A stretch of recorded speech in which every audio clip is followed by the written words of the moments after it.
Tired of your GoHighLevel customer data feeling like it's trapped in a silo, unable to talk to Stripe?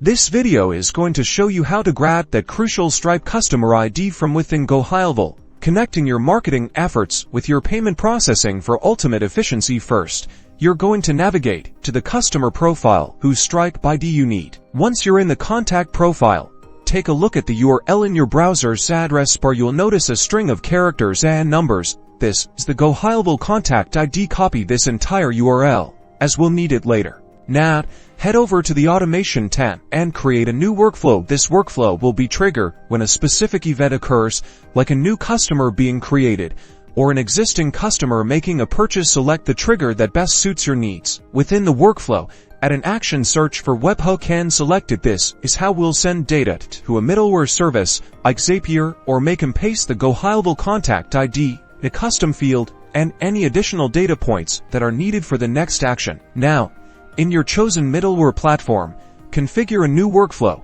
Set the trigger to Webhook and paste the Webhook URL from GoHighLevel. Use the GoHighLevel contact ID we grabbed to search for the corresponding customer in Stripe. The Stripe action will return the customer's information, including the Stripe customer ID. Finally, go back to your GoHighLevel workflow, add an action to update contact. Map the Stripe customer ID from the middleware platform to a custom field within GoHighLevel. And that's it. You've successfully retrieved the Stripe customer ID and stored it within the customer's profile in GoHighLevel, enabling you to build more personalized and effective marketing campaigns.